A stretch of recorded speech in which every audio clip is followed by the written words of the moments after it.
So It's okay, just continue. It sounds interesting.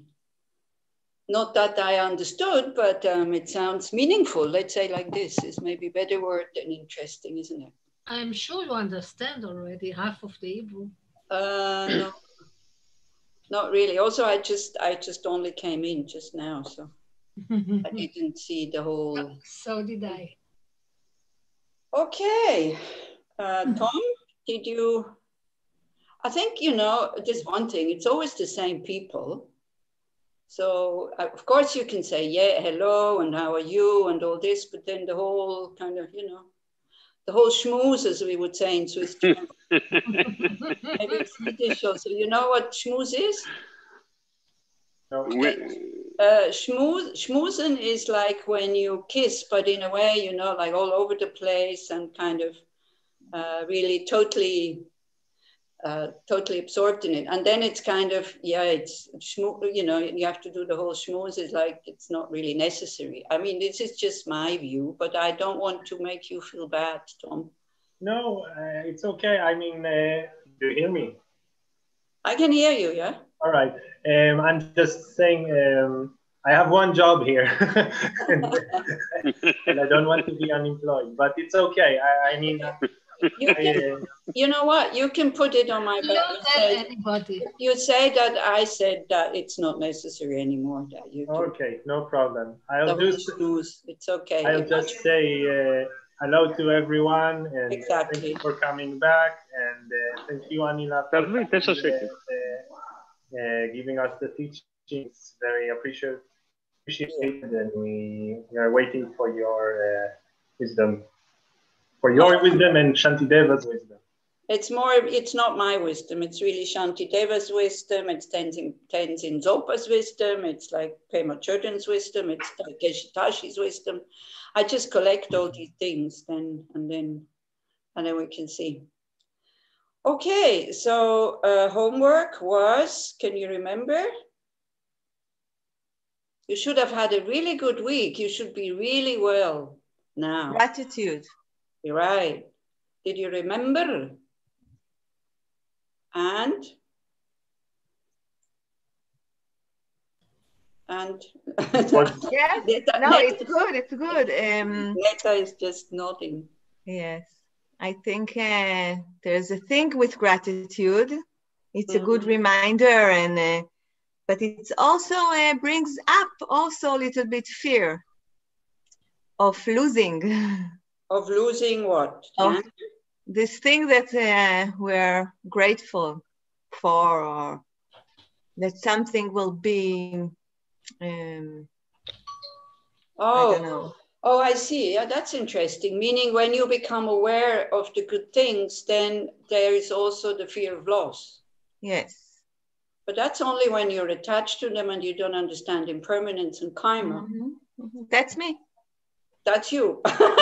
That's all of us, I think, So then it's good to go into that fear actually and say, okay, as Shantideva says, do I really have control over my life? Like, is there something I can do about the situation, to make it last? If you can, by all means do. Is there something that I cannot do, then we just let go.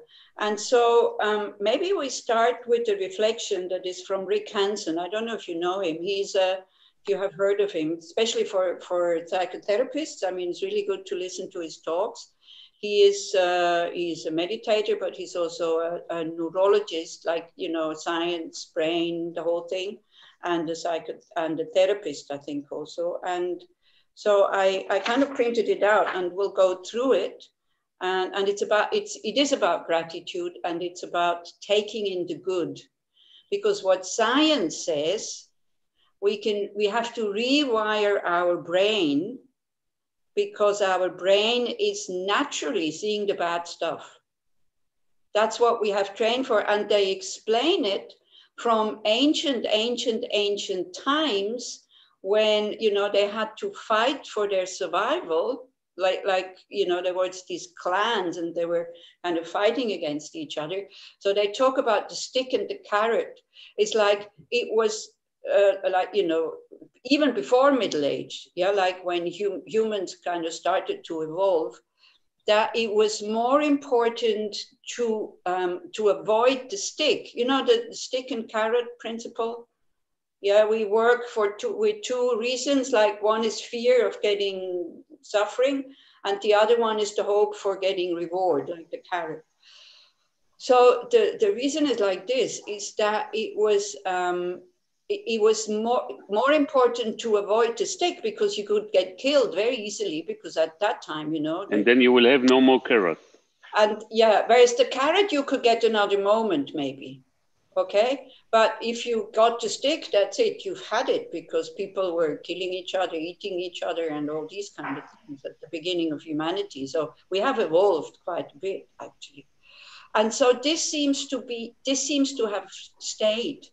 You know, that we continue to train our brain to not just to train it, but to let the brain kind of jump into the negative things and to stay there, and then the neurons don't fire the way we want them to fire. If I make mistakes in what I'm saying, for those people who understand the brain, yeah, just correct me, it's okay. But we can change it. So we will do a reflection on this, I think, before we continue with the verses, because it's so important, especially when we talk about difficult things to practice, like patience. If you don't feel good about yourself, it's very difficult to practice patience. And if you if you think, it goes two ways. If you overestimate yourself and you think just by understanding intellectually you should be able to do these things, you will totally fail, because you will feel bad about yourself again and again and again and again, because it really takes a long time. And Geshe Tashi said in his last Sunday teaching, he's teaching on the King of Prayers. He's giving a commentary every Sunday on the King of Prayers. And he was talking about purification. So he said, well, our habits are really, really deep-seated, like tendencies, habits. Yeah, we talk about this almost every Wednesday when we meet. Because also our negative emotions or unhelpful emotions, they arise spontaneously, you know, effortlessly. Whereas if we want to react with love, compassion, and altruism, we have to make an effort. So we shouldn't be surprised, you know, that they're much stronger, that our unhelpful emotions, even though intellectually we know, and we don't want to have them intellectually, we know that, but still, you know, the brain is still wired totally the other way. Yeah, so it takes patience in order to practice patience also, and you have to be really kind to yourself. And a good way to make ourselves stronger is to train consciously to see the good things. And then not just to see them, but then to really to apply awareness and to really see what it does to the body, what it does to the mind. Yeah. And then, as Netta says, maybe when fear arises, also then you keep your awareness on the fear and you start to explore that one, not jumping into it and not neglecting it, but just looking at it. Because whatever emotion you have, if you have this ability to step out of the emotion and to watch it, you can see the impermanence of it, because it will disappear. Yeah. Okay, shall we try to learn to take in the good? It's so important, especially if you're on the Bodhisattva vehicle, because otherwise it's like, you know, otherwise you will just increase your neurosis about you're no good or something like this. Yeah, we mustn't forget where these teachings come from. These teachings come from people who grow up with an idea that at the basis they are pure, that there's nothing wrong with them. Yeah, we don't grow up like this. Did you watch His Holiness this morning? About compassion, what was it? Science, compassion, and it was the Einstein Forum. And so also somebody asked, a philosopher asked, if, you know, there is a philosophical view that evil is not wanted, kind of is not planned. It just, you know, it just happens. And it's not in the nature of humans to be evil. So His Holiness says, yeah, of course, this is totally the Buddhist view, that the nature of the mind is pure. Yeah, so it was quite interesting, it was quite nice. Elisheva saw it, yeah, you saw it. You don't have to get up so early, you can always watch it kind of backwards, you know. Okay, so if you can sit as much as possible comfortably, but with a straight back, if that's possible. Sometimes with the body posture, we can also influence the mind state. So we can try to sit relaxed, but awake or alert. So you're not becoming totally, stiff, but still like full of self-confidence. Like, there's nothing to prove here. There's nothing to achieve. We just have to understand, and not intellectually so much. Yes, intellectually also, but more on a deeper level. And the mind has this capacity when it's calm and stable.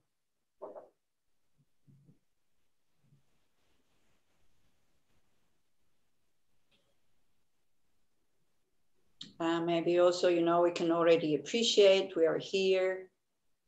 We have a more or less healthy body. At least, it doesn't prevent us from doing these things, from listening to the teachings, from discussing.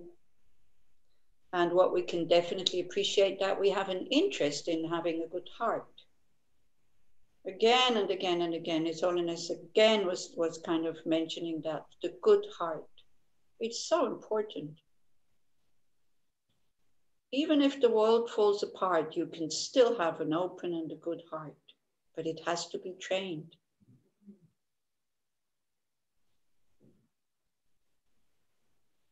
And we can also appreciate the fact that we have methods how to work with the mind. Now, not only from a religious or spiritual side, but lately, definitely also from the science side. So that's wonderful.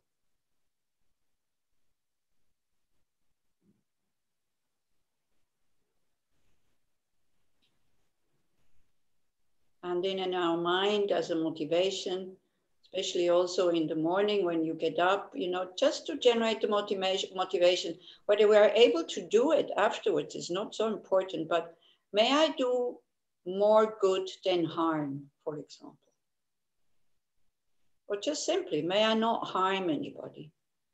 We don't even have to do something, just may I not harm somebody? So that again, I want to learn so that I'm not harming others. This is why I'm doing this practice. And if I can, that I will help.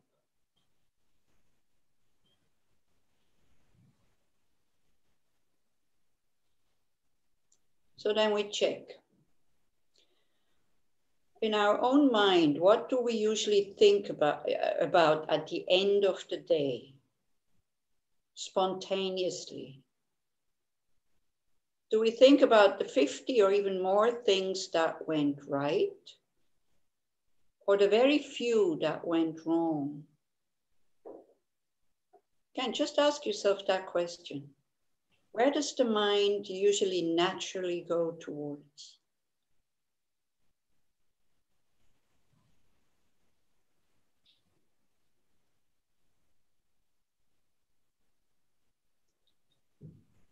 Like, do you think about the guy who cut you off in traffic? Do you think what you wish you had said differently to a coworker or to a friend?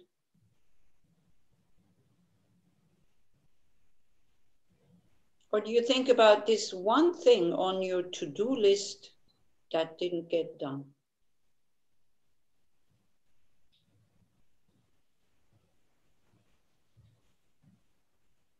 So science says that for the brain is like Velcro for negative experiences, but like Teflon for the positive ones. Check if that's true. What do we keep? What sticks in our mind? The good things or the things we were not happy about? What do we carry with us to bed when we go to sleep, to our next day?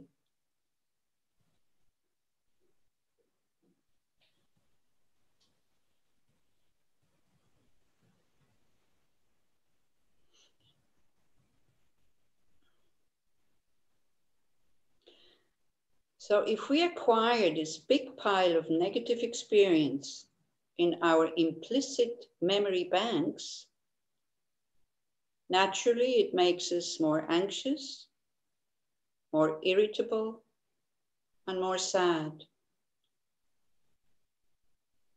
Plus, it makes it harder to be patient,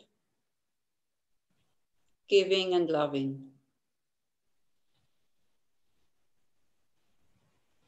And the result of this is that even if the mind wants to be happy, it goes more against lasting contentment and fulfillment.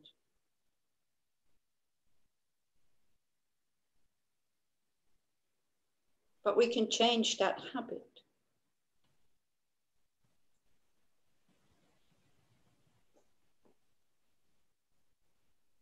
You will still see the tough parts of life. In fact, you'll become more able to change them or bear with it.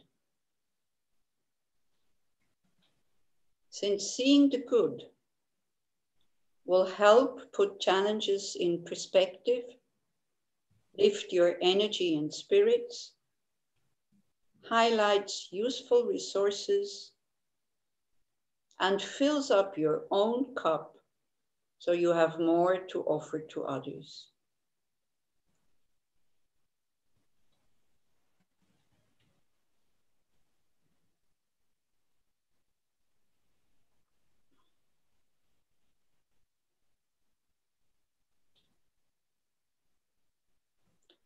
So now, tilted towards absorbing the good,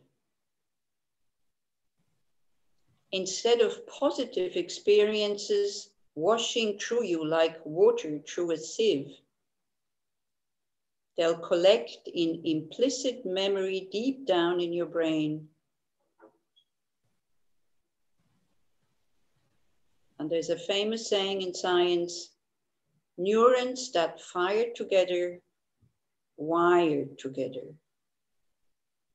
The more you get your neurons firing about positive facts, the more they'll be wiring up positive neural structures.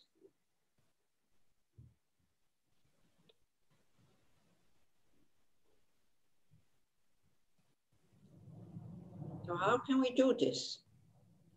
Now maybe just remember your day and look for the good facts and turn these memories into good experiences. So good facts include positive events, like the taste of good coffee, getting a compliment, or just having a pleasant conversation with somebody.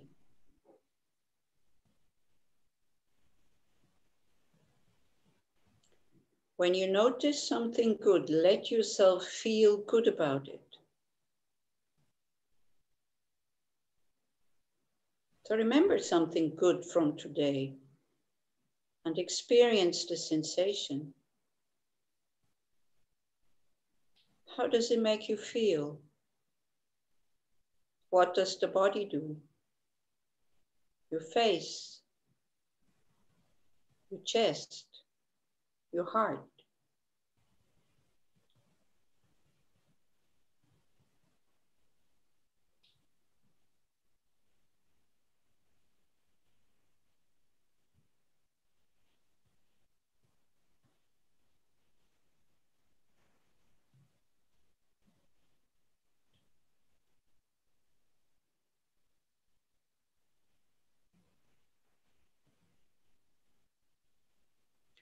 Also notice any reluctance to feeling good,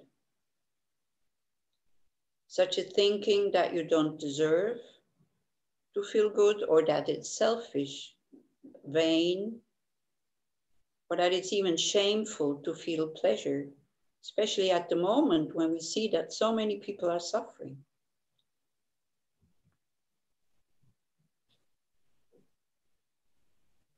Or as Netta was saying, that if you feel good, you will lower your guard and let bad things happen, or the fear of losing it.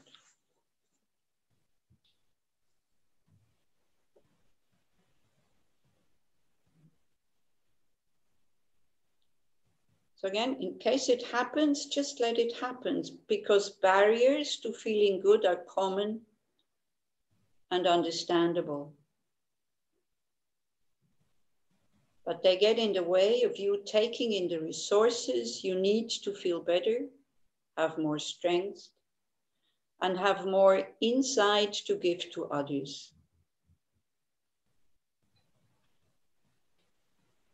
So just acknowledge these barriers and then turn your attention back to the good news.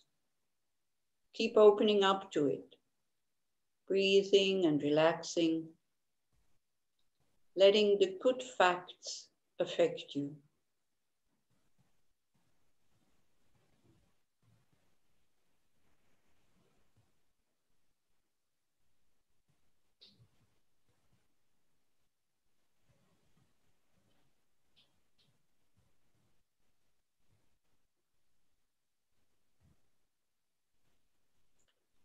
Really enjoy the experience. Most of the time, a good experience is pretty mild, and that's fine. But try to stay with it for 20 or 30 seconds in a row instead of getting distracted by something else.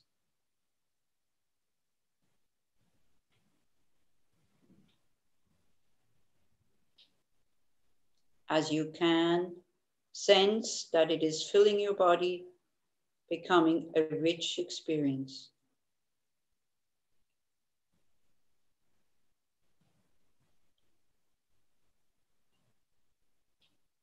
As researchers have shown, the longer that something is held in awareness, and the more emotionally stimulating it is, the more neurons that fire and thus wire together, and the stronger the trace in memory.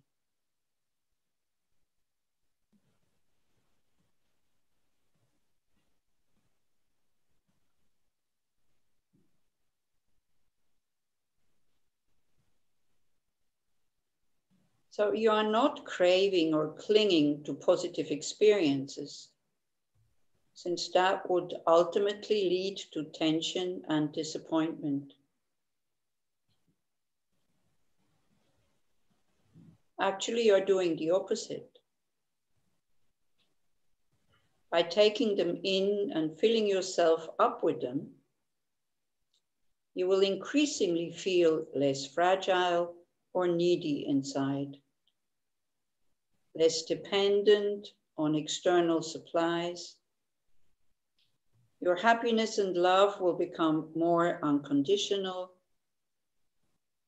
based on an inner fullness rather than on whether the momentary facts in your life happen to be good ones.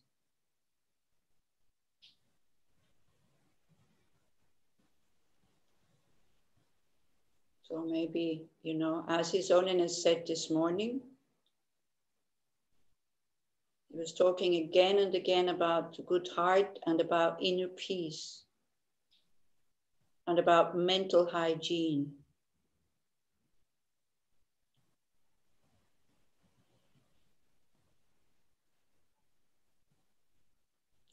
So again, think about the good thing of today. You might feel in your body like a warm glow spreading through your chest, like the warmth of a cup of hot chocolate on a cold, wintry day.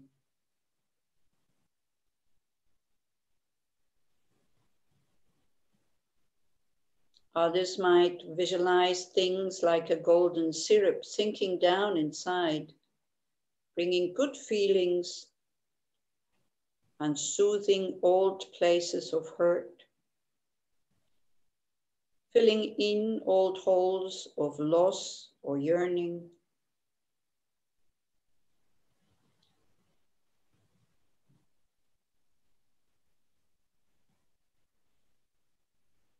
And some others might just simply know conceptually that while this good experience is held in awareness, its neurons are firing busily away and gradually wiring together.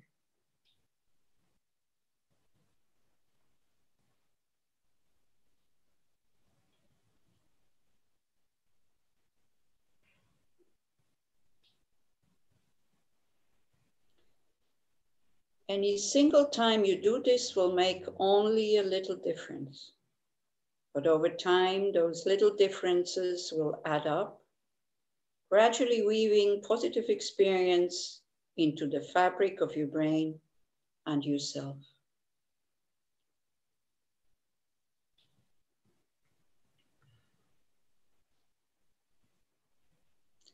So you can do this many times in daily life or at special times of reflection like we did just now,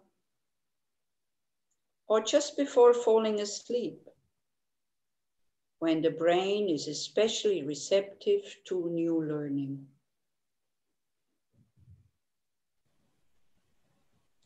So since we are doing awareness meditation usually before we start the class and looking at the verses, again, so we do awareness on an object like the experience or the sensation of seeing the good. If you can't find anything today, then go to yesterday, last week or something. But it doesn't have to be big, okay? And put your awareness on the sensation when we see the good. Don't get distracted. When it fades away, just bring it back.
Okay, my dears. Now we could all go to sleep, I think, because we're totally relaxed, totally happy, totally going in the right way. Isn't it? Shall we do that? Because now we have to talk about patience again, which will make you tense. It will make you kind of go like, oh my gosh, you know, I will never be able to do this. It will bring up a mind who is not happy with Shantideva. Shantideva says. Then again, you know, if that happens and you feel tensing up, then the awareness there, relax, yeah? Relax and remember, whatever Shantideva says, you don't have to accept it. Yeah, he's talking to himself. He's not talking to you. If you find it helpful, and if you want to be a bodhisattva and you want to attain enlightenment, then you can take this as an advice and try to practice it. Again, knowing that it will last a long time until we are able to do this. And then you can, then we can safely look at these verses. Otherwise, sometimes I feel, I wonder if it's not doing more harm than benefit, because as I'm saying, especially this, putting others happiness before your own happiness, and all this is like, it can just increase your neurosis that I'm no good, I don't deserve to be happy, blah, blah, blah, and this whole thing. Yeah? So you choose. Either you go to sleep now and have a really good sleep, which is very important also to have a happy life, or you stay and we continue with the verses. I leave it up to you. We stay. You stay, okay. Yeah. I warned you though. Okay, so I'll try to bring up the verses. Can you see the text? Yeah, okay. Yes. Great, thank you.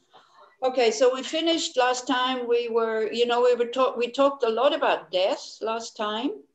Yeah. And actually on Monday, there was something on Swiss and German Corporation TV.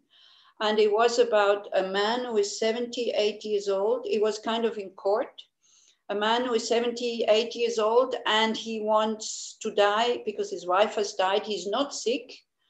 And so the discussion was, will it be okay for a doctor to give somebody this cocktail that, we have exit and dignitas in Switzerland and in Holland and in Belgium. When you are terminally sick, you can choose to die before the time has come and you drink this. You have to drink it on your own. It's being filmed to make sure that you are drinking it on your own. You're in your right mind.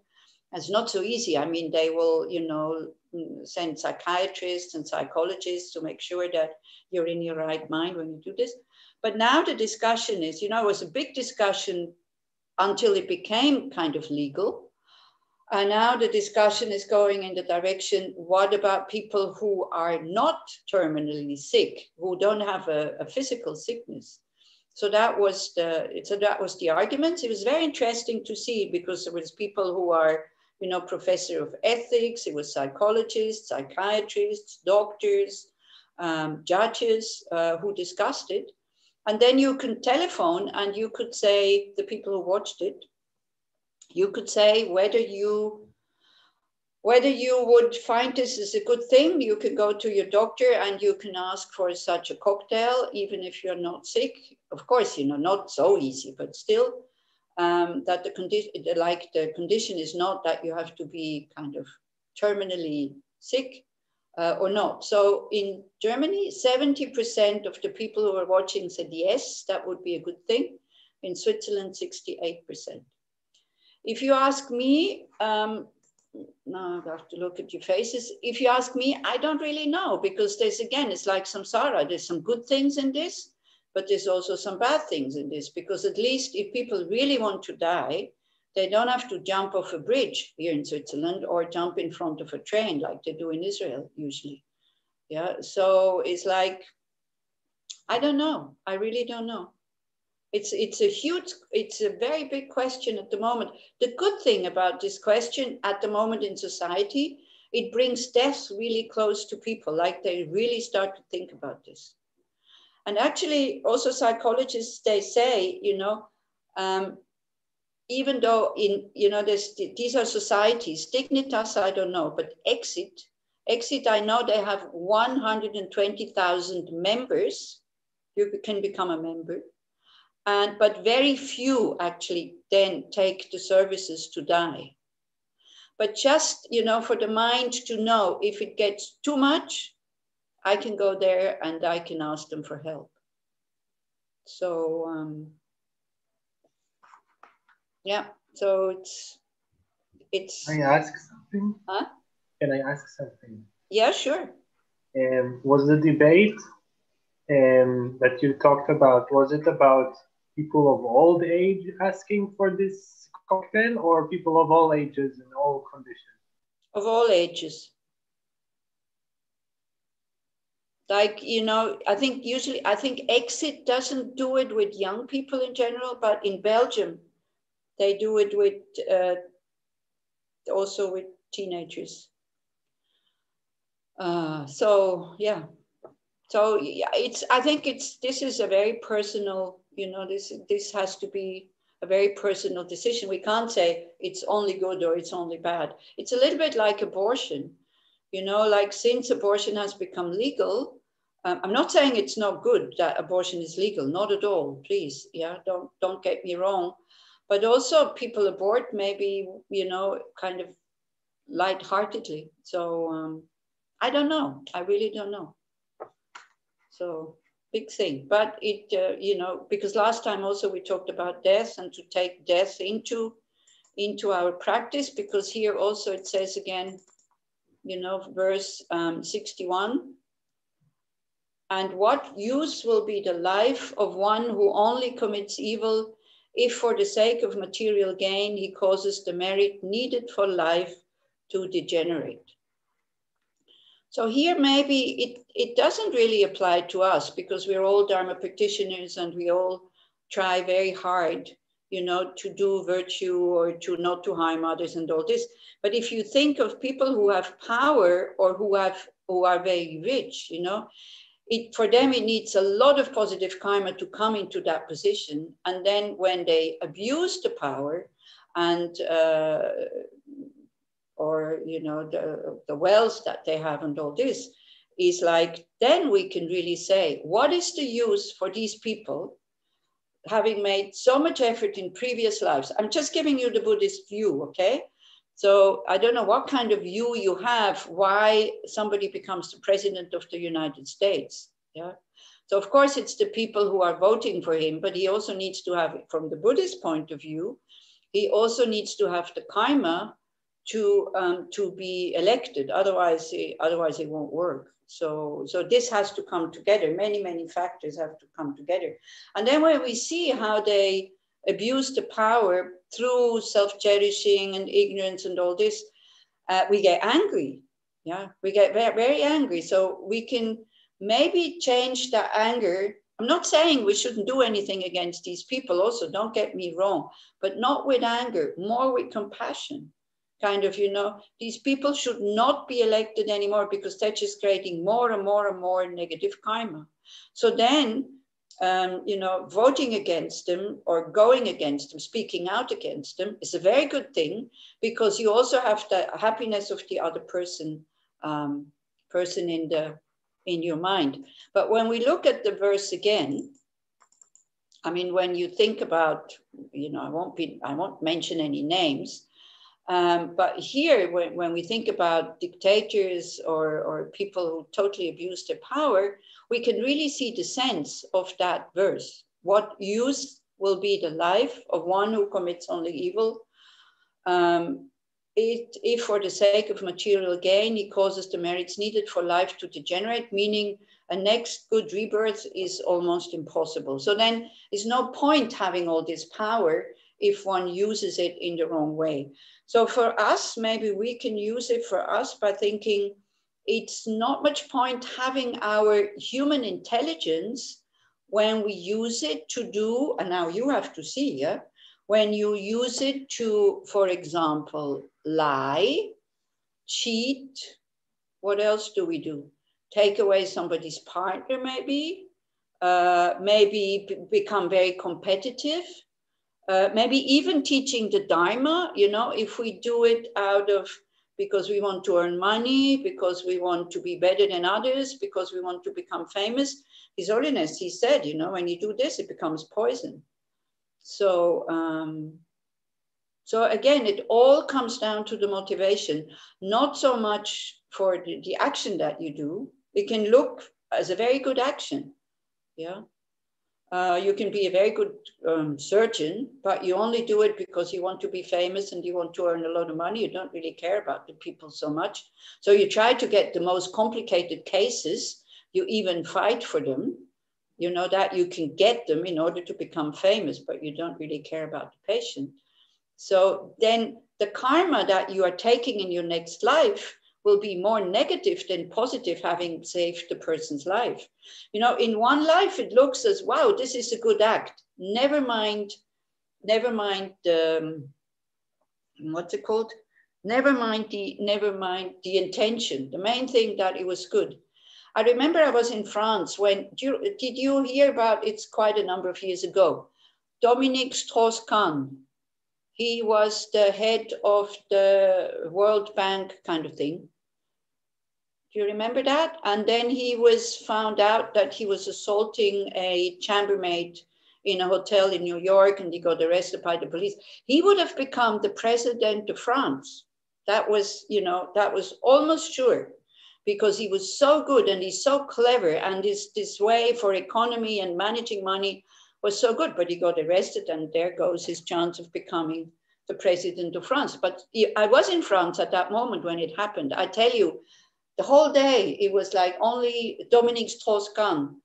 And I didn't really know that I didn't even know him, to be honest. And I didn't know his name was Strauss-Kahn, because when they said Strauss-Kahn, I saw Stroskin. I thought he was Russian or something, Strauss-Kahn, you know? But so He's Jewish, isn't he? Yeah, of course. Of course. So he would have become the president of France. So quite a lot of French people said, I don't care what he did to this woman, but he would have been a good president. So it seems as being ethical seems not to be so important anymore. Success is important. Yeah. So as a Buddhist, and you believe in rebirth and karma and all this, you have to be careful. As I said, I think already in a previous thing that we had, even you get a peace award, even you get an award, you know, for doing whatever. If you've done it with anger and competitiveness and arrogance and all this, you cannot take the award to your next life. What you take is your karma. Okay, so again, you know, in the morning when you get up, so important. May this day be meaningful today, in whatever way. Meaningful is already, you know, creating more negative karma. So me being here the whole day alone, you know, I think it's great, because I create much less negative karma than I do usually when I'm together with people all the time. So when you are depressed and you don't want to go out and you don't want to see anybody, instead of thinking, oh, you know, it's so useless and all this thing, yeah, no, but it's really useful, because I'm not using my speech in order to hurt somebody, to gossip about somebody, or whatever. Yeah. So even depression can be positive. You won't be able to help somebody, but at least you're not harming anybody, except for, you know, then the argument is, of course, except for the people who are around you, who love you, who like you, and then they also feel sad when you are depressed. Yeah. But when you're alone and nobody knows it, you just feel bad. That's okay. You know, it's no big deal, by the way. What do you think about that one? Okay. Can you live with this view? That depression, when you stay at home, you know, and you're not going out to harm somebody, it's quite okay. Yeah, depression is good. It's killing your ego. Oh no, it doesn't kill your ego. It totally blows it up. I tell you, in depression, and I had depression, my ego is the biggest. That's when I feel me, I, center of the universe, very important, the most. But in a negative way. You see, when we say it kills the ego, it means it makes the ego disappear. It doesn't mean the ego then feels bad and then it goes away. No, when the ego feels bad, that's when it's the strongest. So this is why we have to take in the good in order to decrease that feeling of I, me, you know, feeling bad and this and that. So when you, a very good, if you suffer from depression, by the way, I'm not talking about clinical depression. Yeah, I don't know enough about clinical depression. But if you suffer from, I had depression when I had my menopause. I was terrible mood, you know. I mean, and then I didn't go out anymore because I thought, I don't feel like going out and hurting others with my bad mood. So I just stayed home. And all of a sudden I was thinking, oh, this is great. You know, negative karma exhausting itself. I don't have to do anything. I have a good excuse to stay home because I was very honest. I said, look, I'm in a very bad mood. I'd rather not come because it will not be fun for you guys when I come with my bad mood. And so that was good. But then as an antidote still, what I did was a meditation or a visualization. I was just lying in bed, you know, and kind of waiting for the whole thing to go away again, not fighting it, just accepting it. And so I was kind of visualizing all the people who had been kind to me. And I would also count people that had been kind to me, people I knew, but were not unkind to me. For me, that was already good enough to be kind. Yeah. So then I had this huge group of people in front of me.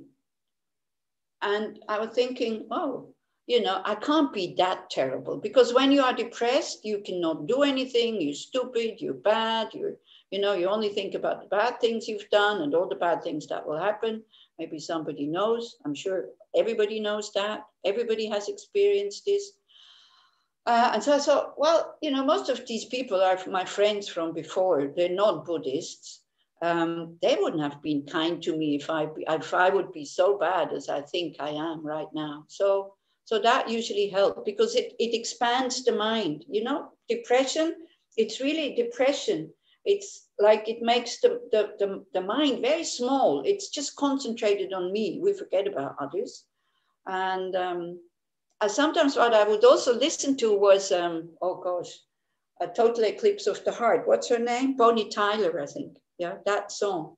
Because that's what it is, you know. Depression is total eclipse of the heart. But it's just an eclipse. It's just covered, you know. And like every eclipse, then the sun comes out again, or the moon.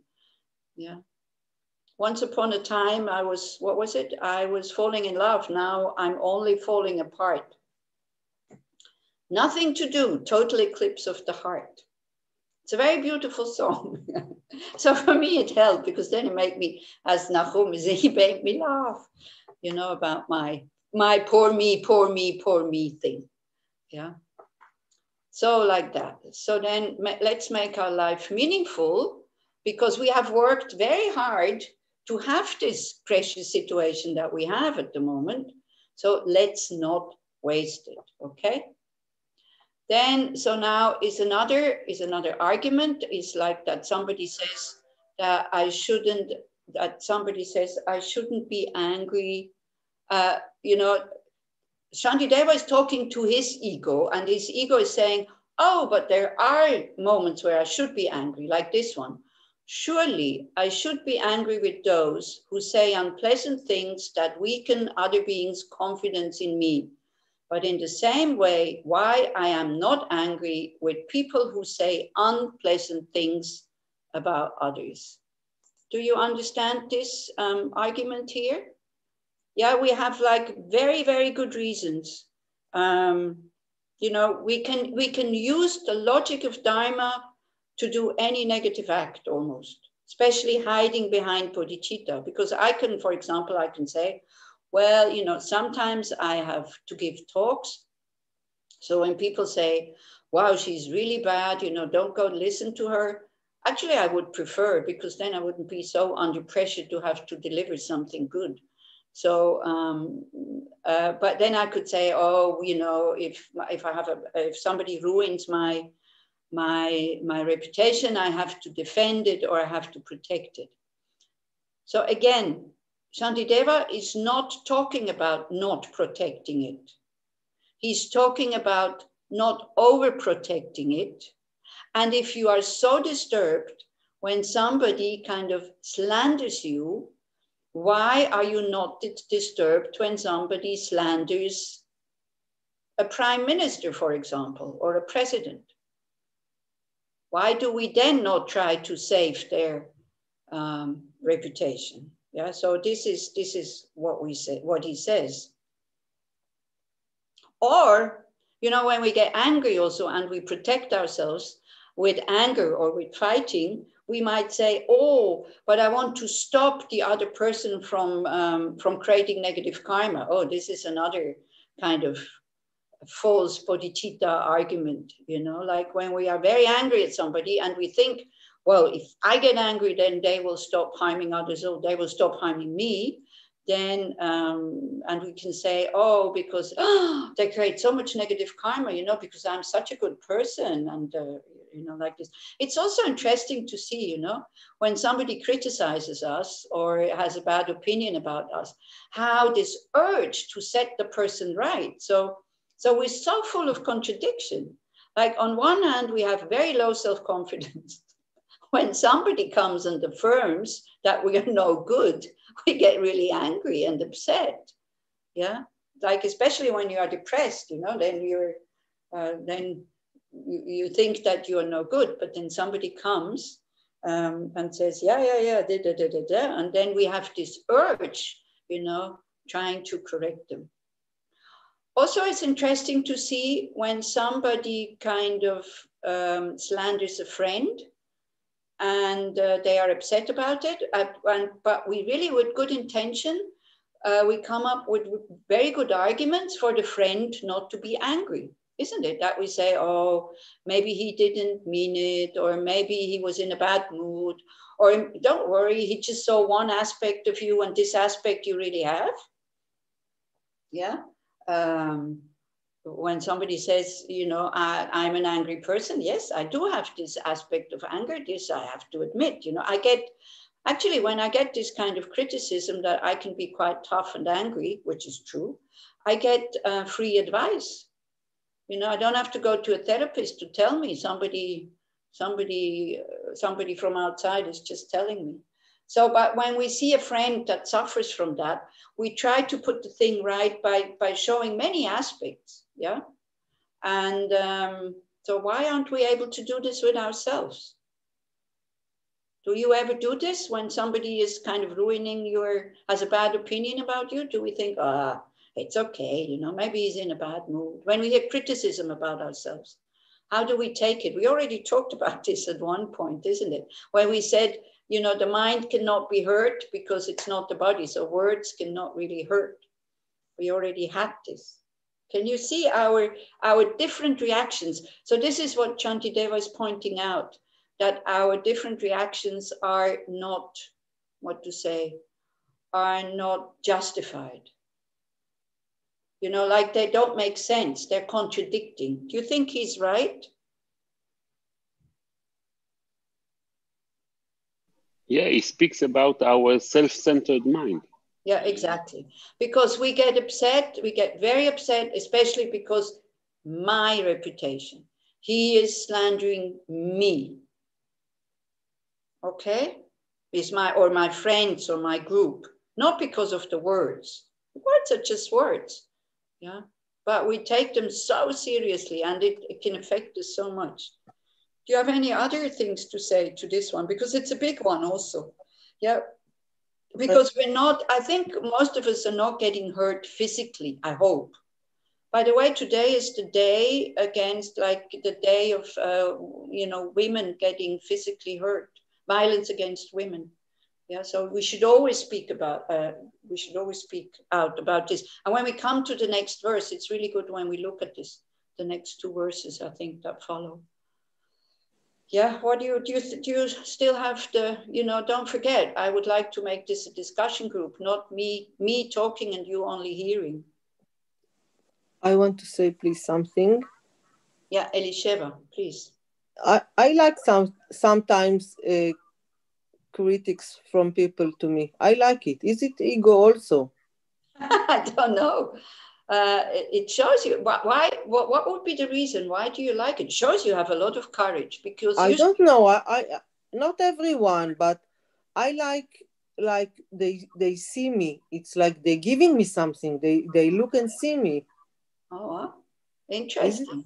Yeah. But something I can't see by myself. I don't think it's arrogance. Why would it be arrogance? This you have to find out yourself. You know, what's the reason behind it? Because the thing is, if we really want to advance on the path, then we need people to criticize us, because sometimes we don't see how we are. So if we can take it, as I'm saying, as a free advice, you don't need to go to a therapist, you know, because especially if it's somebody that dislikes us, this is when it hurts, isn't it? We feel somebody's saying that with anger, or it hurts even more when it is somebody that likes us. So then, then we feel especially hurt.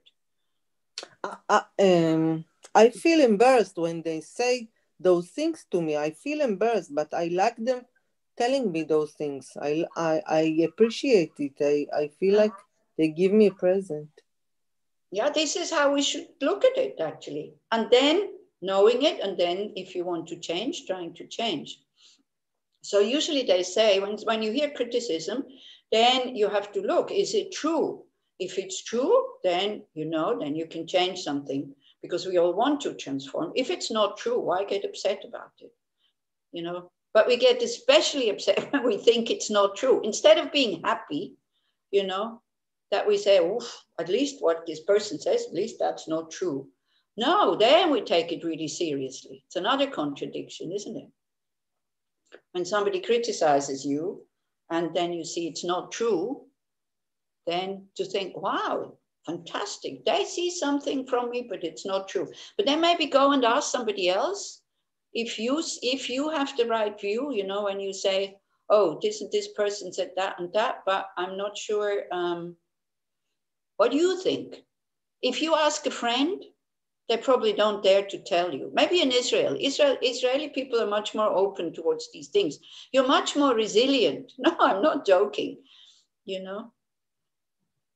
I'm not joking. You are not everybody. I'm, in general. Yeah, you're much more resilient, because I think I got angry at the beginning when I came to Israel. I got quite angry sometimes, even in the talks.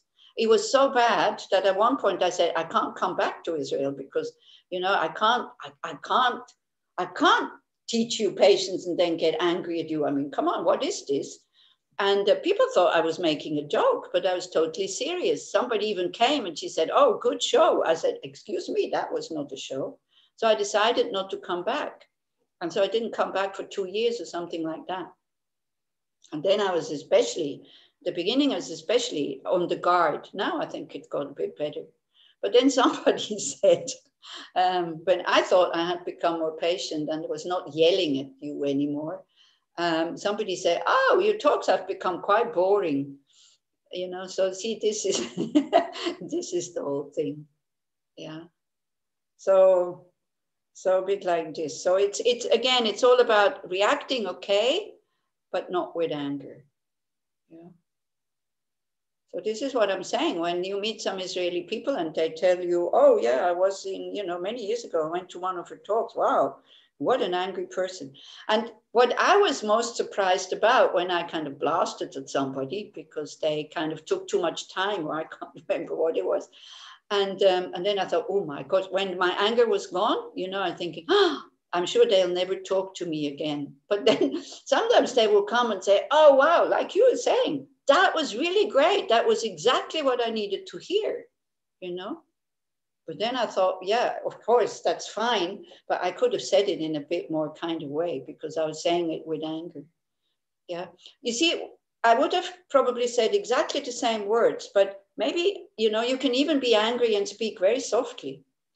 Because I can see when I'm angry at somebody and tell them something which might be true and they need to hear it, but when I'm angry, there is this sting in it that they should feel bad about themselves in order for them to change. And that's wrong. This is what is wrong when we say things with anger.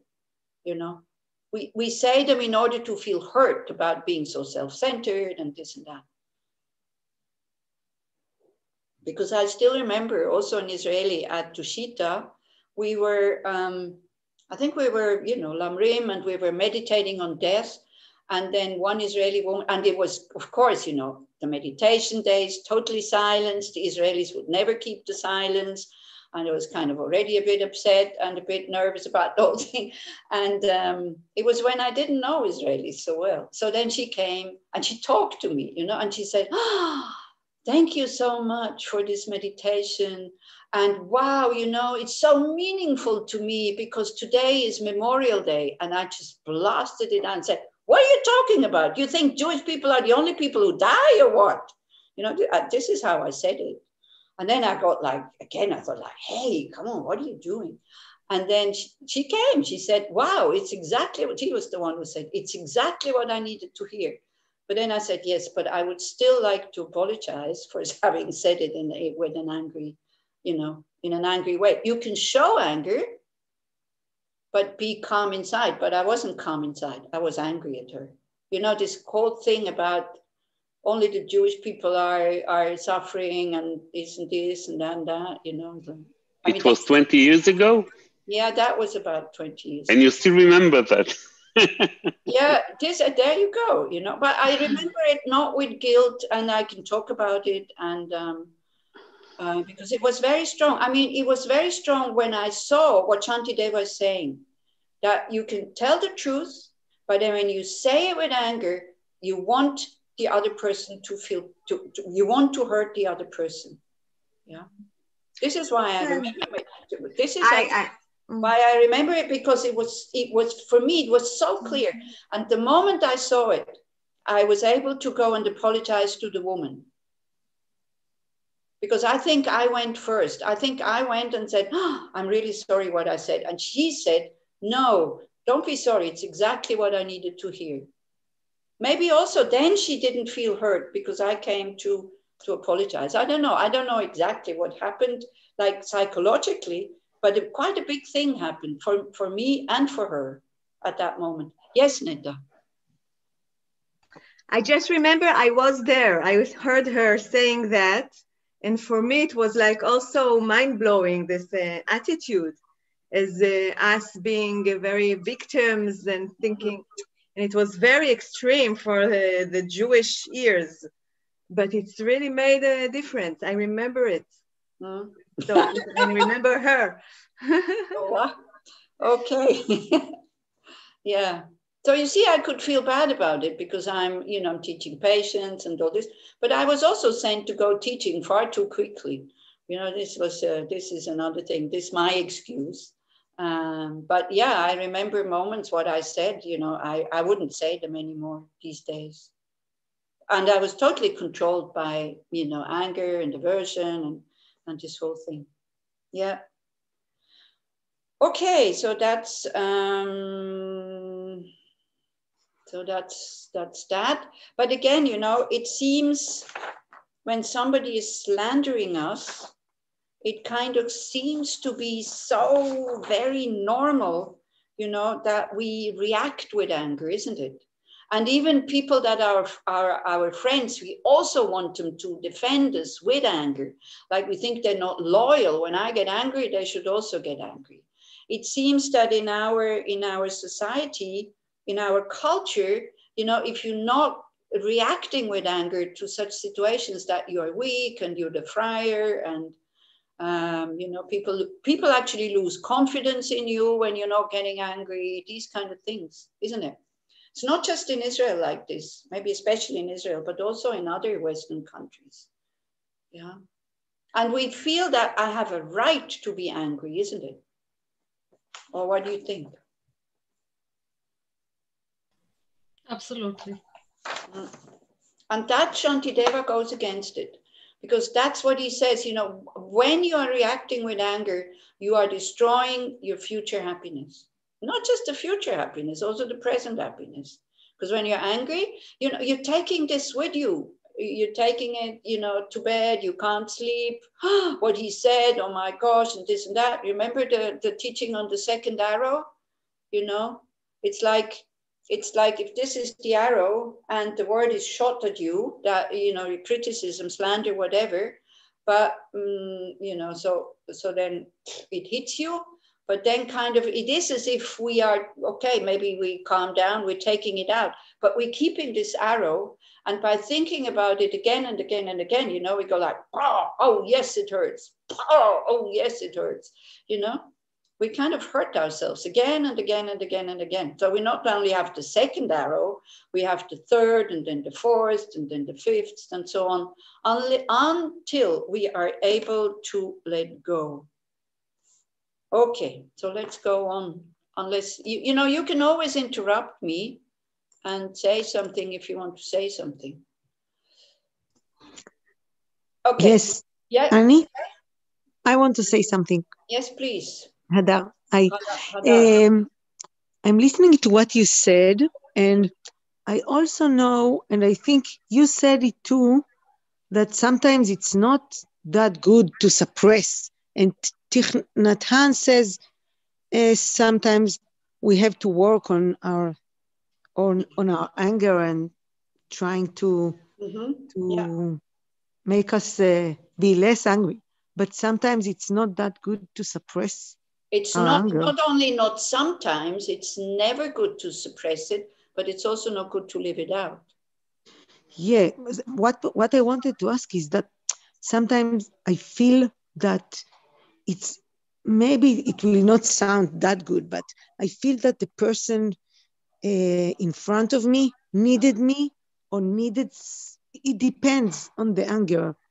As you said, if it comes with fear, or it comes with a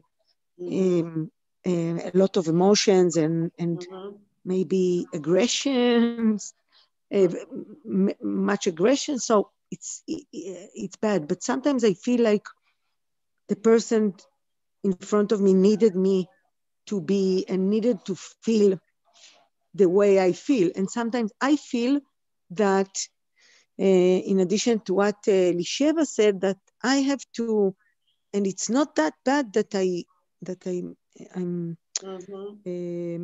confronting the anger that comes in front of me, and that I have a work to do also with being in a situation that I feel the anger that goes. Yeah.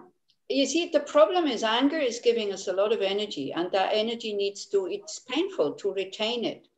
But the thing is, you know, the thing for us is to think, while we are not angry, is to think, is there anything that cannot be resolved without anger? Wouldn't there be a better way to resolve the situation, or to better the situation, than with anger? Because we take refuge in anger usually far too quickly if we're not trained. And then we regret, you know. It could well be, you know, you get angry, you blast somebody, you get angry at them, they change their behavior. But the moment that you get angry at them, they don't go like, oh, wonderful that you are angry at me. Unless it's like Elisheva, and you know, the person really wants me to get angry at them so that they can change their behavior. This is a different situation, but are we sure, you know? Are we really sure that people like it when we are saying something with anger? Then just check your own reaction when I say something with anger.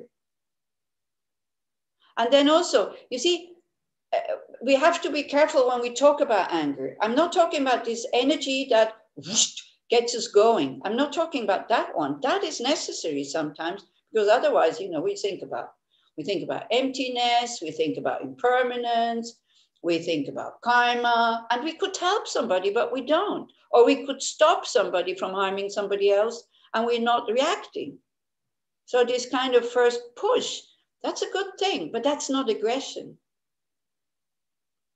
Yeah, and where do you see the difference? Only by training in awareness. Only by all of a sudden seeing the motivation, why am I doing this? Like what I said, like when I said this, you know, are you thinking you're the only ones who die, you Jewish people? I said this with anger because I was frustrated. Yeah. So, and when you see it, when you see the anger, when it's there, when you see that the anger wants to hurt, it's quite amazing. It falls apart. It really falls apart. I had another situation. I disliked somebody that was working with in a center, and the person made a mistake. She had forgotten to make photocopies, and you know that was at the time when you still had to go down to the village to make photocopies. There was no photocopy machine in Tushita many years ago also, and so you know it's not a big deal. You know the course is 10 days. People don't have the photocopies today, they will have them tomorrow. But she came and she said that, and because I didn't like her, so what happened at that moment is like I felt this rush of anger to come up, and I was about to say something, kind of, yeah, you already forgot, you know, again, you forgot, something like this. And I felt this rush of anger, and I went like, hey, what's going on? It's photocopies, she forgot to make them, she has a lot to do. And the anger fell apart. And then I was almost happy. Again, it goes all on an unconscious level.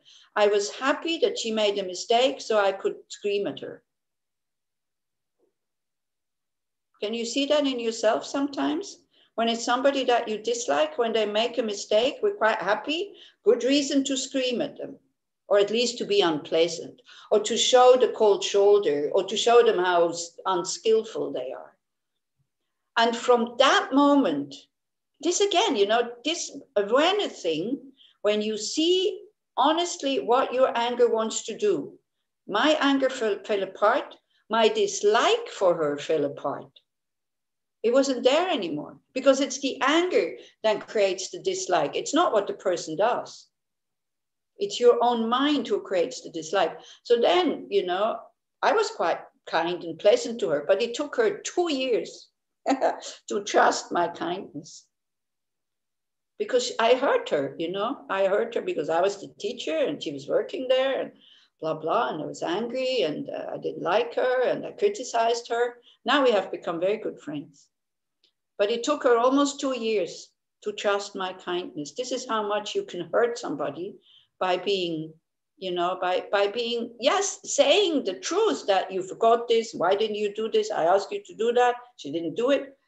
That was true. The facts were true. But my reaction was not kind. Wouldn't you rather act in kindness than with anger? I mean, I would. So again, you know, if you'd rather act with anger than with kindness, then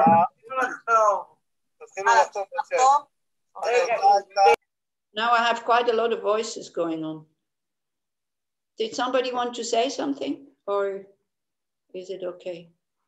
Okay, we go to the next verse. Just a moment, may I ask something? Mm-hmm. So in daily life, the awareness to catch up this this energy, this constricting energy. Mm-hmm. May I ask technically, how do you look for it, like moment by moment?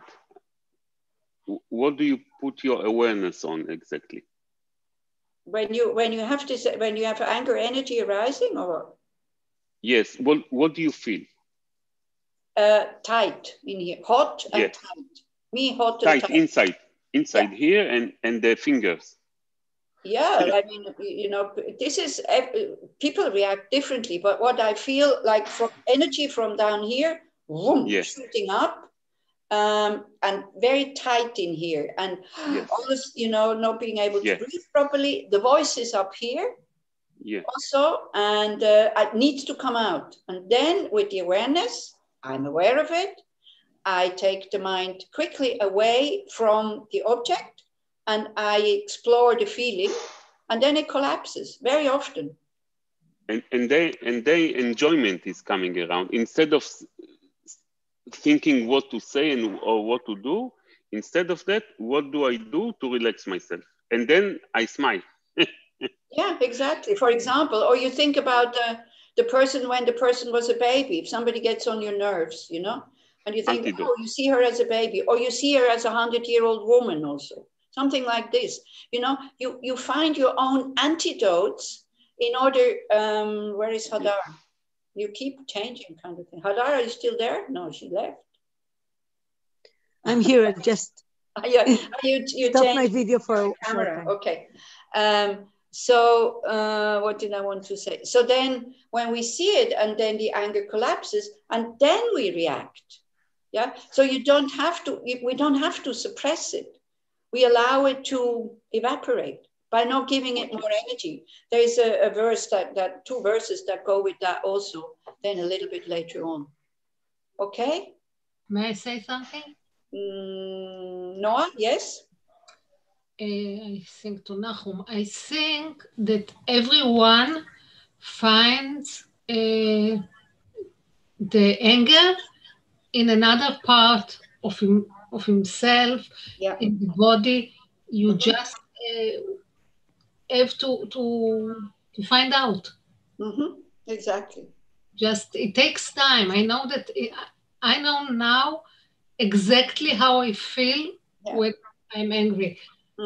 What part? Me too. No, me too. It's in the central line, in the abdomen. Yeah. Yeah, it depends. It depends for it's different for it's not something that is there is a recipe. But it's a huge step. Don't underestimate that step when you start to see your anger. And then slowly, as you keep going with the practice of awareness and seeing the anger, and then maybe not while you're angry applying antidotes, because then the mind will want to go against it. The mind doesn't want to calm down. Just watch it as if you'd be watching a snake or something like this. Very attentively, because then you're out. And then you start to apply antidotes when you are calm again. Oh, wow, what did happen? Oh, what would I have said? Oof, I'm glad I didn't say anything. Something like this. And then not to feel bad about not having expressed your anger, but to feel happy. Wow, good thing that I didn't create more habits for anger. Neurons firing together. So every time we act with anger, we train anger. We train to then even smaller situation when it's not necessary also to react with anger. This is it. Yeah. And to really think, is there one situation in the world or one problem that cannot be resolved without anger? There's none. Anger helps sometimes and sometimes it doesn't help. That's true, Sometimes it helps. He makes the plumber do his job, or otherwise he wouldn't do his job, but he presents you the bill.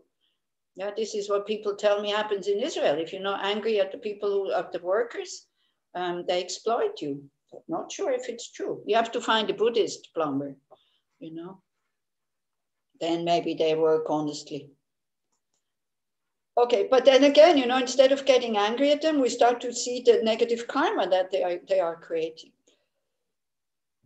So then the next verse, if I can, oh gosh, it's almost time to stop actually.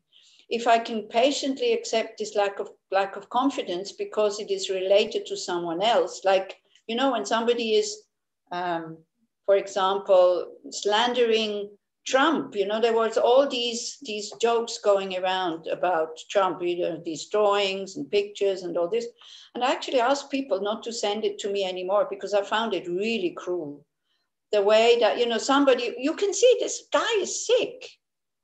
And can you imagine how much he suffers at the moment? And of course, people would say, oh, he deserves it. Yeah, maybe he deserves it. But it's like, somebody is already lying on the floor and then you kick into him. I mean, what Buddhist would do things like this? So I found it a bit inappropriate, these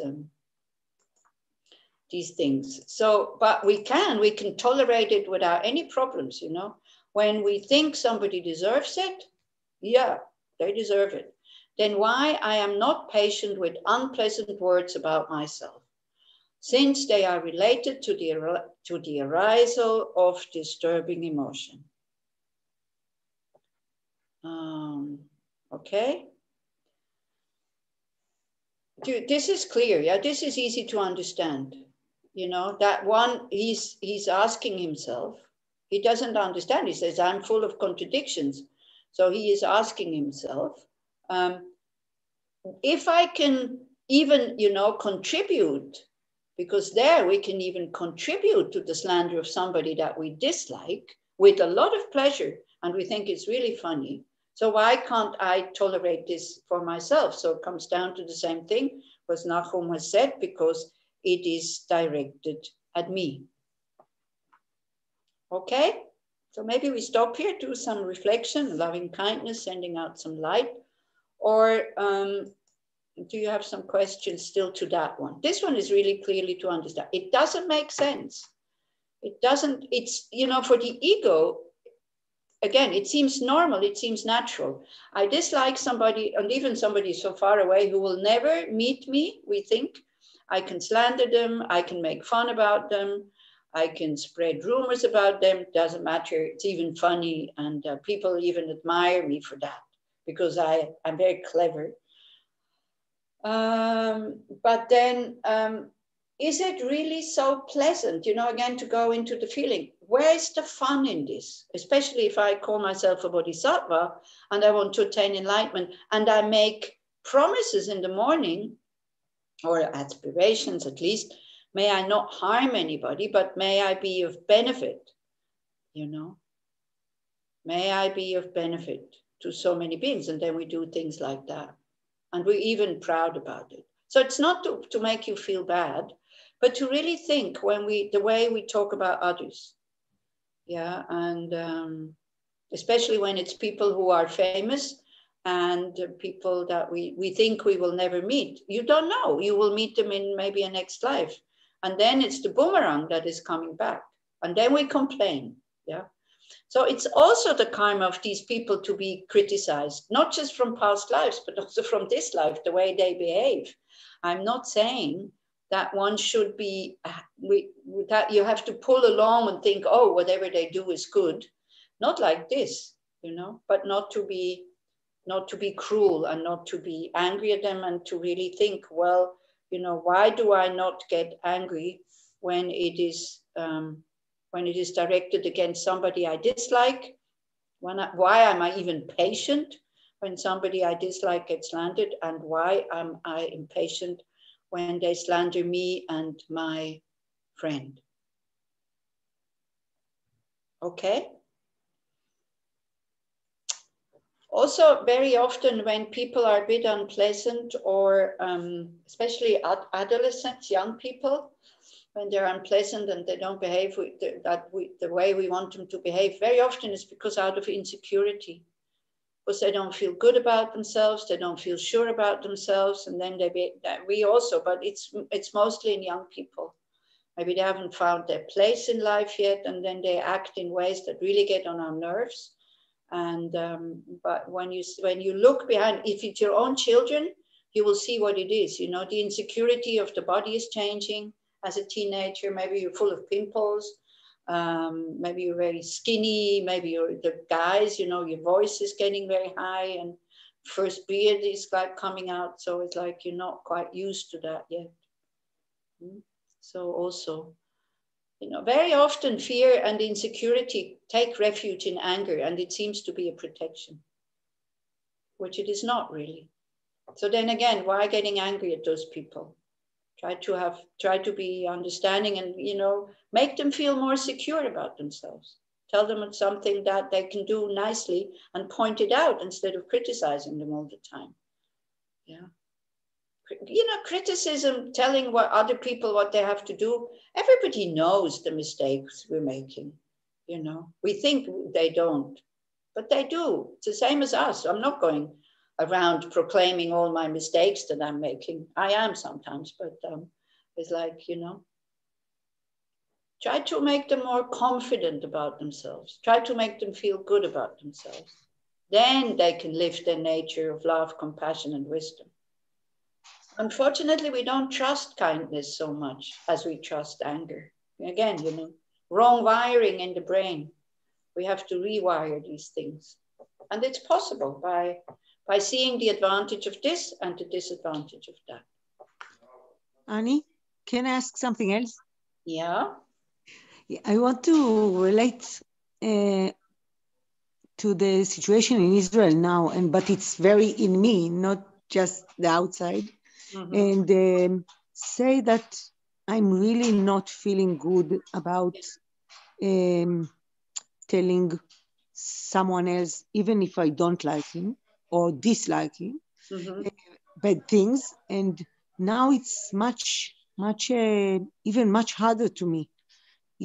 I'm on the side that wants that the prime minister that we have now will go home. That's fine. That's okay. But I don't feel anger. Yeah, but I don't feel good, and I cannot join the people that are on my side, and I feel bad about two ways, because in one point I cannot join the demonstrators, you mean? Yeah, the demonstrations and the says there and the aggressions that are going, and the way of the speak, the language that is going towards this man especially, and especially because I know there are people that like him very much, even not so much because of him, also because of him, but a lot because I know there are many people, and some of them are my friends and people that I respect, and I know they like him, and so I feel bad, and I think, but on the other hand, I don't know what to do. I'm bringing kindness, but I'm not sure kindness will change. It's difficult. I mean, people have a right to like that prime minister. It's just that we don't give him the right to like him. And so the same way as you think, or as the people with the black flags thinks that they are right, and the others think that they are right. And it's the same in the United States also. So there's a lot of violence with this, against something. So I think it's like we cannot change other people's opinion about something, but we can have our own, but we don't have to proclaim it also. And to still see your friends, even if they have different political opinions, it's fine. To leave these opinions to them. Tommy was kind of thumbs up. So what do you want to say something about this, Tommy? But I feel bad about not joining because... Well, you don't have to feel bad. Seems like... I mean, we have human rights here. And if then the prime minister will go, thanks to these people that are going in the streets and shouting and being aggressive, you can be grateful to them. Not to feel bad and not to feel guilty not to go, because you say, I am not going, not because I think that the prime minister should stay. I am not going because I really don't like this violence in the street. Yeah. Elisheva? Can you put on your microphone? We will finish very late tonight if we kind of continue with this. But no violence. No, the prostrators are young people without violence. Well, I hear different things. But they're just shouting and saying things, but no violence. No violence. The cops are very violent. Yeah. But not the people. I'm going every Saturday. No violence. I'm just standing there, and I see also old people, middle age, but in Jerusalem mostly the young. It's amazing. I'm looking on them. It's sometimes them doing meditation. No violence. Okay. So here we have two opinions, and I think both have a right to have their view and their opinion. Yeah, that's fine. Again, to see that somebody else's opinion that is different from mine, we have to let go a little bit. Mine is right and theirs is wrong. They're just different. Yeah. No, they want him to go. They don't like him. It's a kind of violent. Yes, they tell him, go, go, go. We don't want you. Go, go, go. And they are angry about maybe for some it's a violent. For some people already that is too much violence. I don't know. And then, of course, and then the violence from the police that comes back. Very strong. Yeah, because also in Paris, they had like this, they had this thing about the refugees where they put, I think, 1,000 tents in the Place de la République. And this yesterday. And then, all the same tents, because the refugees were Hatred is violence. Yes, yes, yes. So the refugees were kind of, because they were expelled from the camps, and now they have nowhere to live, and it's getting winter and it's getting cold, and so they wanted to make people aware of the situation, and the police came, and wow, it was very, very violent. Yes. So it's okay to be afraid of that and not to go. Don't be, Adar, don't feel bad to say, I'm afraid that I will get hurt. It's okay. Yeah. But you can stay at home and think like, may it go as peacefully as possible. May nobody get hurt. And this is what we are going to do, sending out light. Then of course we say, but it doesn't help. It does help. With time, it makes us feel more peaceful about the situation. And to understand. I'm trying to do things. I'm doing other things. It's not that I'm not doing anything. Exactly. I'm talking to the other people from the other side. Yeah. And I will not argue, but I wasn't talking just about violence, but there is a lot of aggression, and there is a lot of says and a lot of things that are very, very aggressive against a person, not that many other people likes, but it's me. It's what I feel.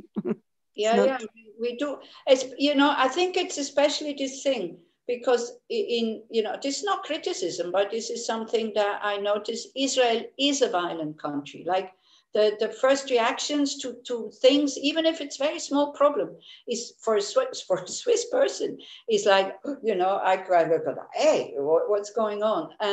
So there is a habit of acting violently, and there is a culture, if you don't react back violently, then you are weak.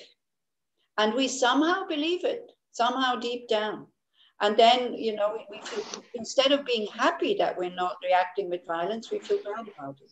Yeah, we say that the normal Jewish people went to the States and to England, and the not normal came to Israel. Oh, come on. There is something about it. Glad that you said it. Roman Russi. I'm glad that you said it and not me, so that's okay. So I'm not sure, but we like being not normal. Yeah, nobody. What is normal? Only the Buddha is normal, by the way. Exactly. Normal is like, sometimes when we say, the Buddha, we think that he's something supernatural. Yes, the Buddha is supernatural because he is really supernatural. The Buddha is the only one that is natural, a Buddha's mind, because the Buddha's mind has no aggression. And that would be natural for all of us. The thing is, I can't tell you what you should do in that really difficult situation. I have no idea. But I think what the Dalai Lama is saying, also like lately, he really says, I think, again, this morning he was saying, I think the planet, we can forget about it. It will be destroyed. This is how he talks. But in the meantime, make sure that you are happy. So when you feel bad about this, Hadar, then go to verse number 10 of the 6th chapter, where Shantideva says, what's the point of being upset and feeling bad when I cannot change the situation? What is the point of feeling upset when I can change the situation? And don't take too much responsibility. Our ego is wanting to change something, but what can you do as an individual? Yeah. And not to feel like a coward if you're not going to the demonstrations. You also don't have to tell people, I'm not going. You don't have to justify yourself. You don't have to justify yourself in front of you, nor in front of other people. That's it. And as you said, maybe do something useful in the meantime. Go and, I don't know, feed the cats, or help a person, go shopping for an old person, or do something meaningful, or meditate. This is what we're going to do now, sending out some light. Yeah. Is that okay?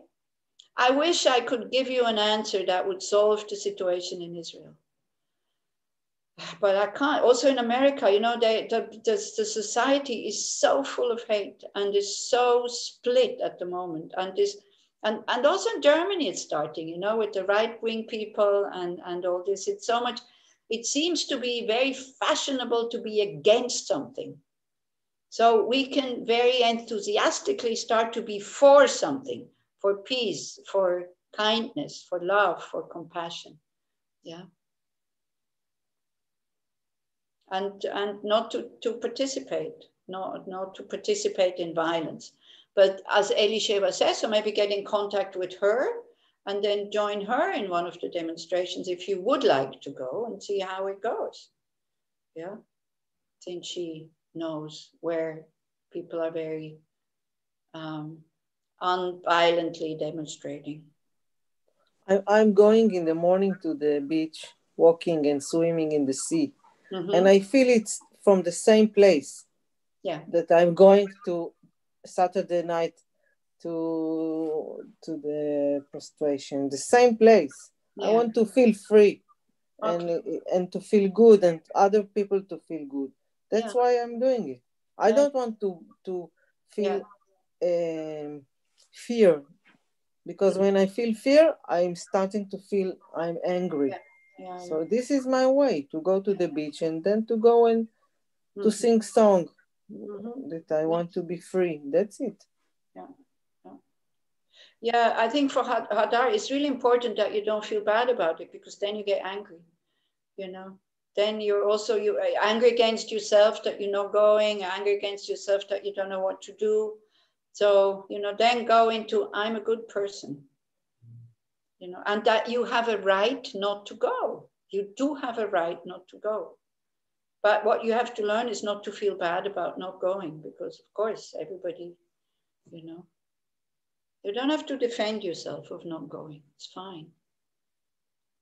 But to let go, you know, to let go of, it's okay, I'm not going, I'm not going. As Elisheva says, you know, she has the freedom to go to the demonstrations, and Hadar has the freedom not to go to the demonstrations. This is it. We can take that freedom. Nobody's forcing us to go there. Only our ego, who doesn't know what to do, who is confused.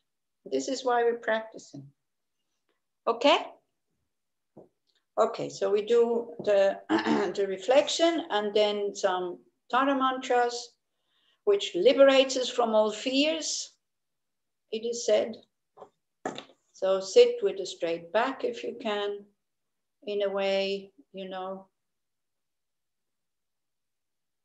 Again, taking into goodness, not to get so concentrated only on the bad situation, not to, you know, there's still a lot of people are kind to each other. There's still a lot of good things happening in your country. Don't let the mind kind of grasp onto the situation that needs to change right now. It will change with time, definitely. Even Netanyahu dies, don't worry.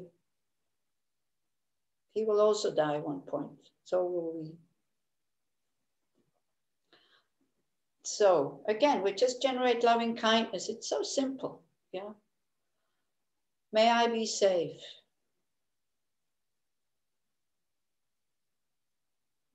That feeling of wishing well towards yourself as a person, as a human being. You have a right to be happy. You have a right to be well. May I be safe.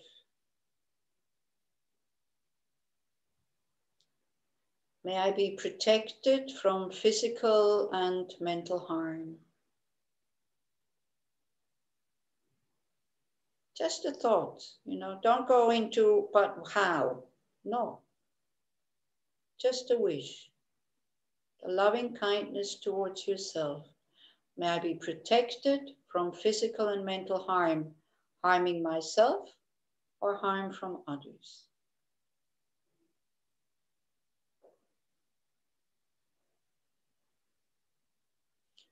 May I be strong.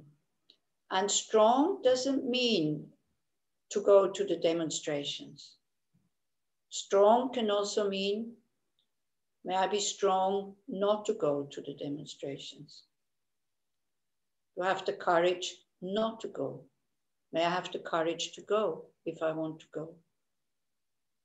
May I be strong, healthy, free from fear,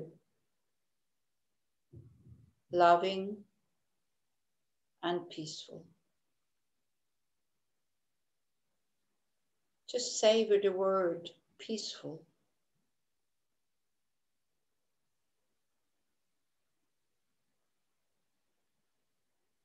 Experience the word peaceful.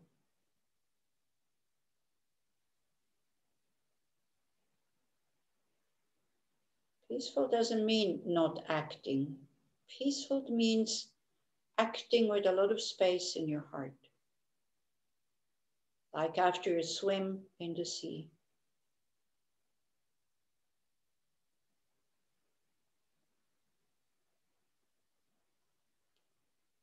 May I be able to live my life with joy, enthusiasm, and ease.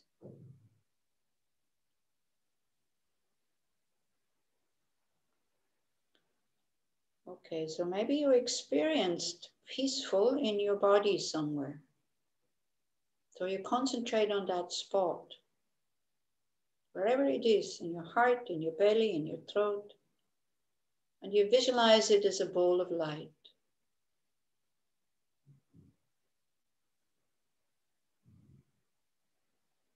Light overcomes any darkness. And that light is your love, your goodness, your kindness, your wisdom. And you visualize that this light is growing until it fills your whole body. Your body becomes a body of light.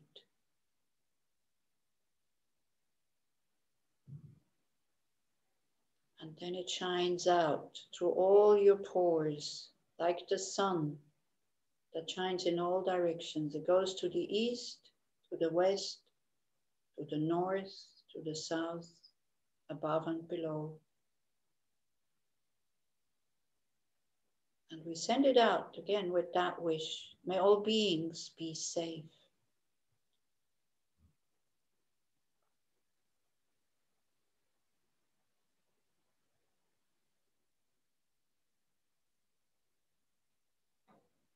May all beings be protected from physical and mental harm. And you see the light is giving them protection.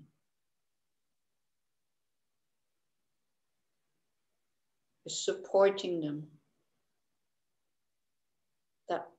That they can do whatever they want to do. Something that is not harmful, neither for themselves nor from others.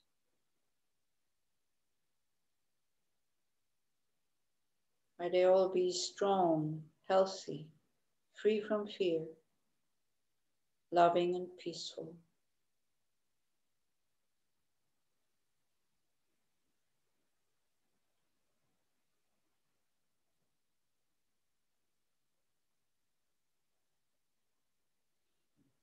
And may they all be able to live their lives with joy, enthusiasm, and ease.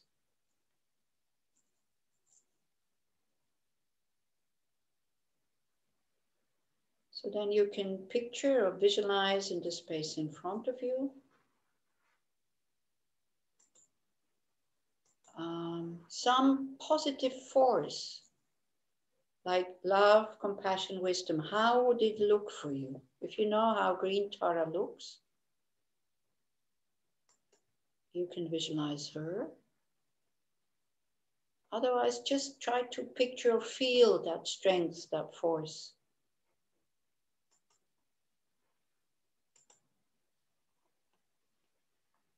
And then you see that while we are reciting the mantra of Green Tara, then you see that the light is kind of coming from her heart or from her body also.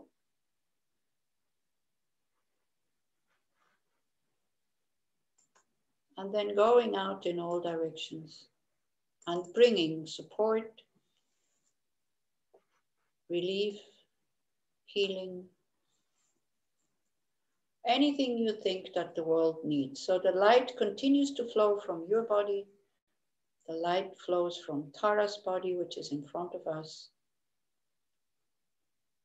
And we think it gives each and every being exactly what they need in order to be strong, healthy, free from fear, loving, and peaceful. Nom tare tu re so. Om tare tu re so. Om tare tu re so. Om tare tu re so. Om tare tu re so. Om tare tu re so. Om tare tu re so. Om tare tu re so. Om tare tu re so. Tare tu re so. You can just continue to visualize and recite the mantra silently. Or just send out, whatever feels meaningful to you, what you from your heart you want to give the world. Especially the people in power. We shouldn't forget them when we send out light, so that they might be guided also by their own innate love and compassion and wisdom that they also have, like anybody else.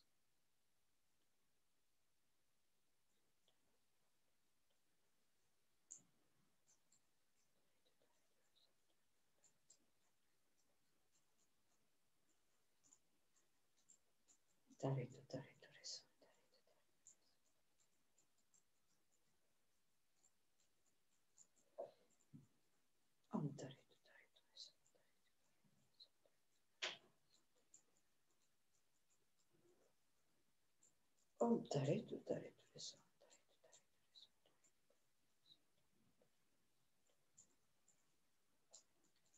Om tare tu so. Tare tu so. Ha. Then we can dedicate all the positive energy that we have generated so that we can attain Buddhahood very, very quickly. Really understand why suffering occurs.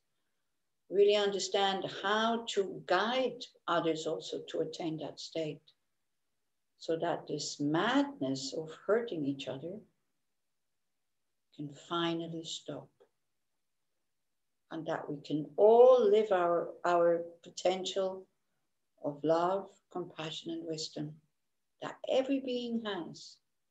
Never forget that. Everybody has the possibility to be loving, kind, and compassionate, and wise. May I be able to lead all beings to that state as quickly as possible.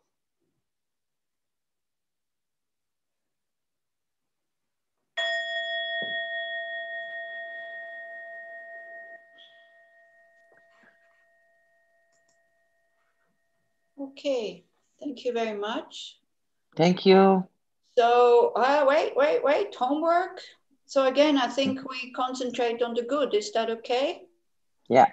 Especially for, feeling bad and feeling insecure. Let the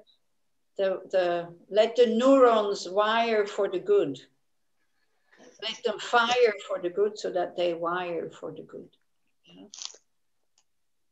Consciously. Maybe make a list, If you see it, make a little note on your telephone and then in the evening, look at it. All the good things. When I was preparing the meditation that we did at the beginning, first I had to think, oh, yeah, I had good lunch. Then all of a sudden I said, hey, but I had a conversation with somebody that I like really, really a lot. I had already forgotten. Sometimes we have to dig for it so that we find it. Yeah. But then, smile on my face, totally relaxed, like this. It's so healing when we see the good things. And there are a lot of good things. Okay, so good luck in finding the good things, and have a happy week. A joyful week, at least. Thank you. Okay. Bye. Good night to everybody. Good night. Thank you. Take care, stay healthy. Bye. Bye. Good night, Bye everybody. bye. Thanks. Thank you. Bye. Thank you. Bye, everyone. Thank you very much for participating today. It was very good to hear everyone, and hope to see you next week. Bye-bye. Thank you so much, Tom. Thank you, Bye bye. Tom. Bye-bye. Thank you, Annie. Bye bye.